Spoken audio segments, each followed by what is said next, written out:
পাহাড়,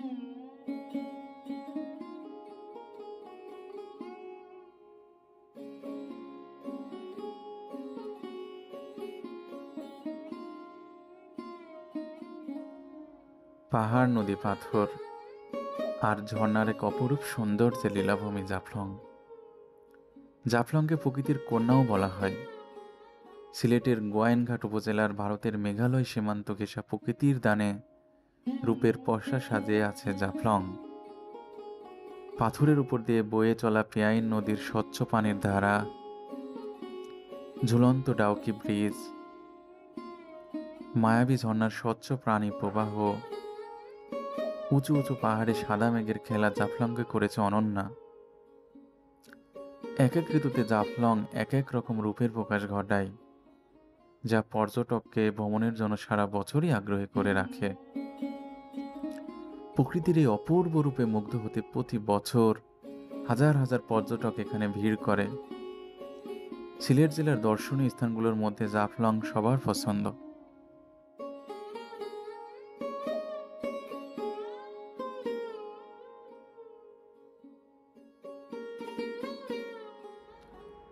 জাফলং যেতে হলে আপনাকে আগে আসতে হবে চায়ের দেশ সিলেটে।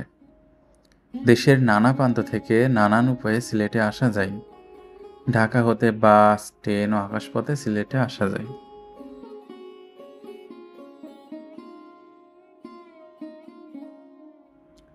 আমাদের জার্নিটা শুরু হয় কমলাপুর রেল স্টেশন থেকে উপবন এক্সপ্রেস ট্রেনে।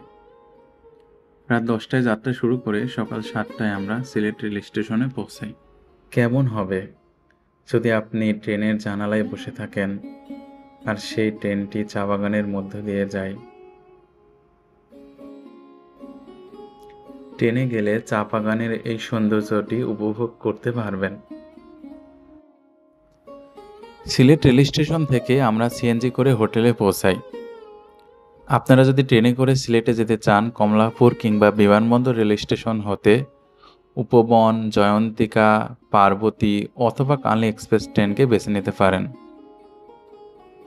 শ্রেণীভেদে ট্রেনের টিকিটের মূল্য 375 থেকে 1280 টাকা পর্যন্ত।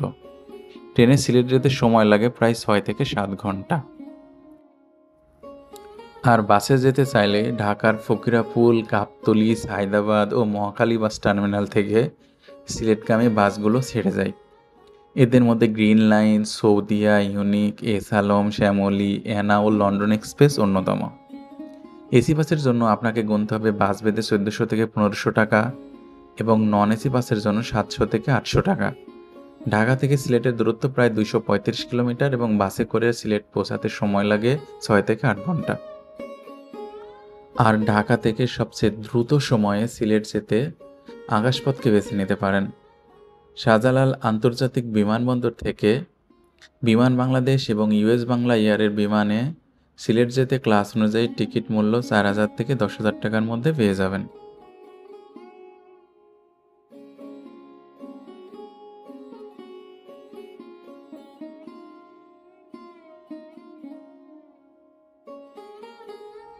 সকাল 7:30 আমরা হোটেলে পৌঁছালাম।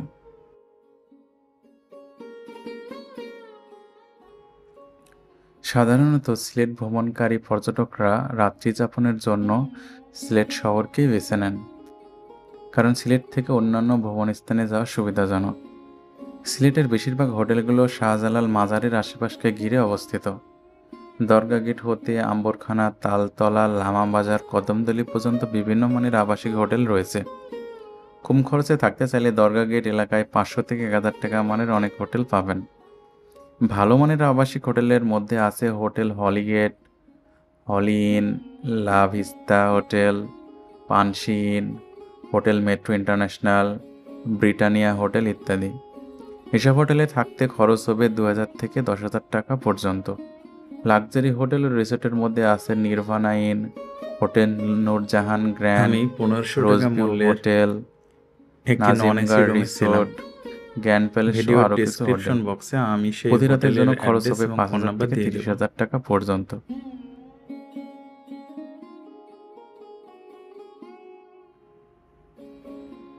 জাফলং যাবার বাসগুলো সাধারণত 9টা থেকে 10টার মধ্যে ছেড়ে যায়। তাই আমরা সকালে চলে গেলাম হজরত শাহজালাল রহমতুল্লাহের মাজার জিয়ারতের উদ্দেশ্যে। মাজারের আশেপাশেই বেশ কিছু খাবার হোটেল আছে, সেখানে আমরা সকালের নাস্তা শেষ করে রওনা দিলাম জাফলংয়ের উদ্দেশ্যে। যেহেতু 9টায় বাস, তাই সকালবেলাটাই হজরত শাহজালাল রহমতুল্লাহের মাজার জিয়ারতের জন্য পারফেক্ট সময়।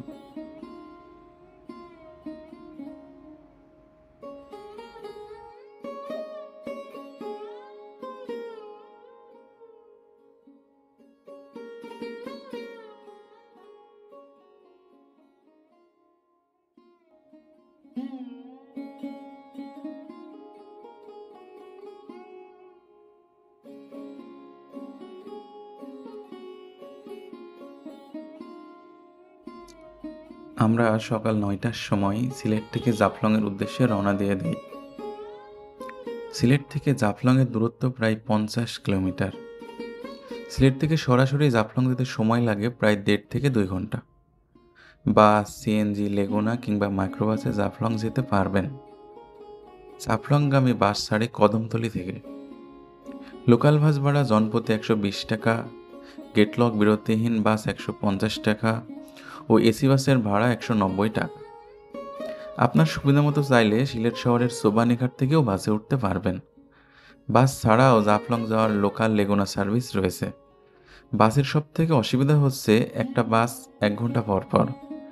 একটা বাস মিস করলে আপনাকে 1 ঘন্টা অপেক্ষা করতে হবে।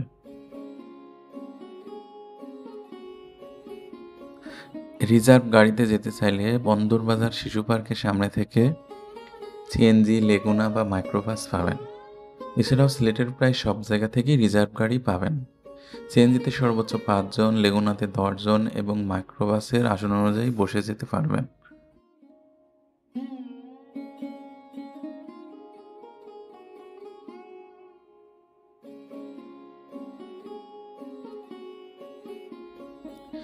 জাফলং যাওয়া আসা সহ সারাদিনের সিএনজি ভাড়া লাগবে 1200 থেকে 1500 টাকা, লেগুনা 2000 থেকে 2500 টাকা এবং মাইক্রোবাস রিজার্ভ নিলে ভাড়া লাগবে 3000 থেকে 5000 টাকা। কয়েকজন একসাথে করতে গেলে গাড়ি রিজার্ভ করে নেওয়াই ভালো। তবে যাওয়ার পথে দর্শনীয় স্থান সহজে ঘুরে দেখতে পারবেন। গাড়ি ঠিক করার আগে কি কি দেখতে চান তা জানিয়ে দরদাম করে নেওয়াই ভালো। জাফলং যাবার পথে পাহাড় আর মেঘের খেলাটি অবশ্যই উপভোগ করবেন।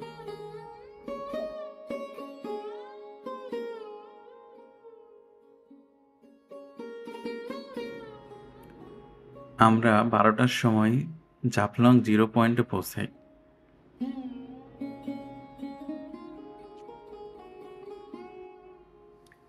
জাফলং 0 পয়েন্ট পেয়াই নদীর তীরে ভারত-বাংলাদেশ সীমান্তে অবস্থিত।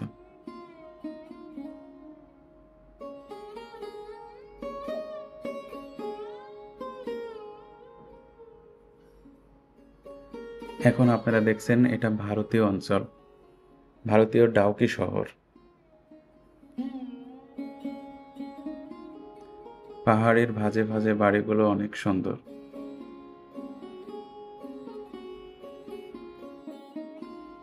এখানে একই সাথে পর্যটকরা পাহাড়, নদী এবং পাথরের কোয়ারির সৌন্দর্য উপভোগ করতে পারেন। জাফলংয়ের প্রধান আকর্ষণ হলো এর চারপাশে সবুজ পাহাড়, যা মেঘালয় রাজ্যের অংশ। এখানকার পাহাড়গুলো যেন সবুজের চাদর মুড়ে দিয়ে দাঁড়িয়ে আছে, আর তার বুক চিরে রয়েছে স্বচ্ছ পেয়াই নদী।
জাফলং জিরো পয়েন্টে বেশ কিছু শপ পেয়ে যাবেন, যেখানে ভারতীয় পণ্য বিক্রি হয়। এই পণ্যগুলো চোরাই পথে বাংলাদেশে আসে এবং দামও তুলনামূলক কম।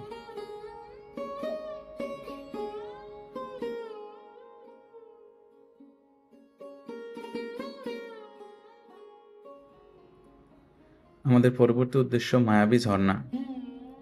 মায়াবী ঝর্ণায় যাওয়ার জন্য রিজার্ভ এবং লোকাল নৌকা পেয়ে যাবেন। লোকাল নৌকা যাওয়া আসা বাবদ 100 টাকা ও রিজার্ভ নৌকা 400 থেকে 500 টাকায় পেয়ে যাবেন। তবে আমি বলবো লোকাল ট্রান্সপোর্ট ব্যবহার করার জন্য।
কিছুক্ষণ নৌকা ভ্রমণের পর আমরা পৌঁছে গেলাম জিরো পয়েন্টের বিশেষ আকর্ষণ মায়াবী ঝর্ণা।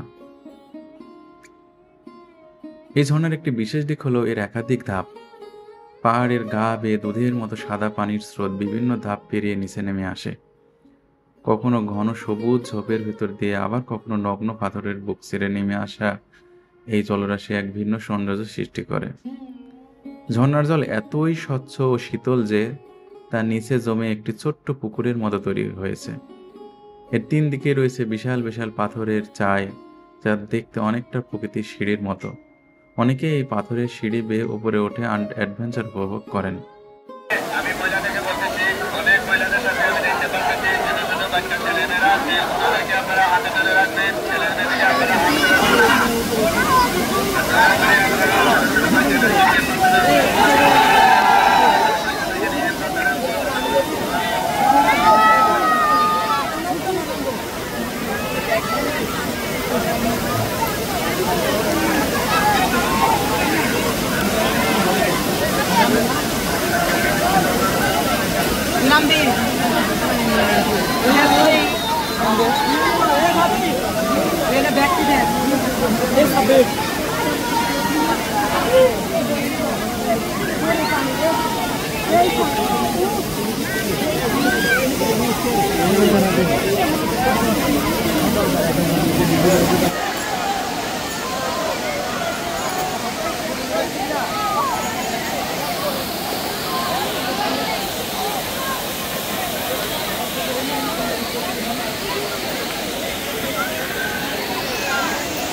সেখানে কাপড় পরিবর্তনের জন্য সব ধরনের ব্যবস্থা আছে।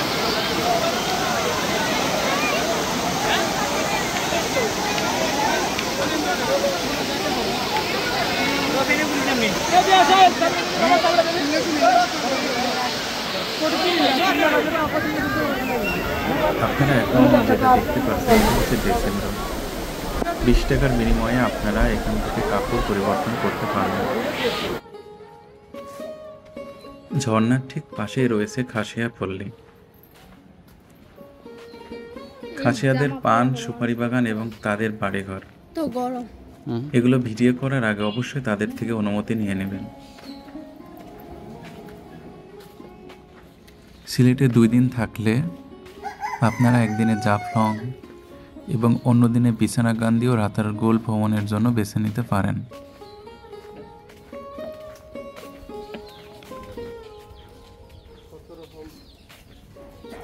মানুষের জিন্দগি।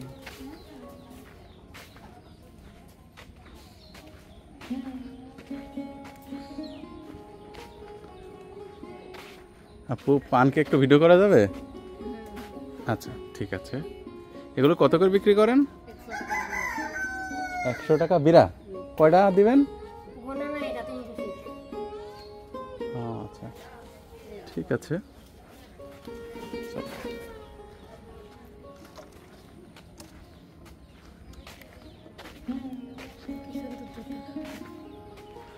হ্যাঁ,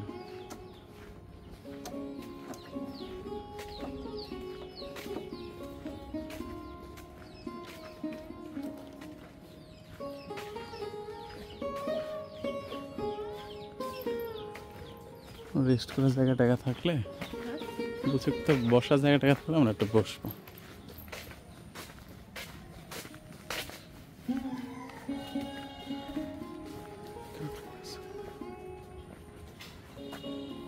ভাই, ওইদিকে কিছু আছে দেখার? ওইদিকে আর এইদিকে? ও, জমিদার ছিল এখানে না? খাসিয়াপল্লী দেখা শেষ করে আমরা রওনা দিলাম জাফলং জিরো পয়েন্টে।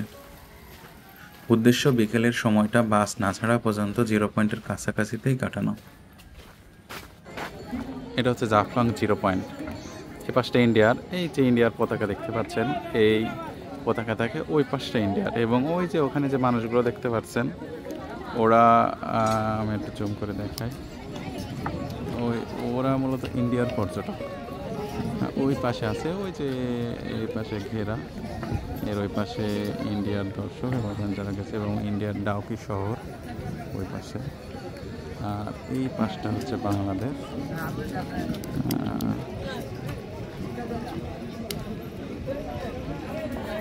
এই পাশটা বাংলাদেশ এবং এই দিকটা বাংলাদেশের পর্যটক আর কি।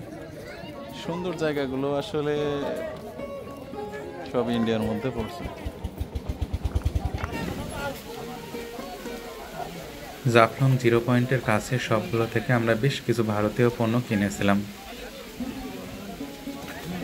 এবং আমাদের বাস ছিল বিকেল 5টার সময়।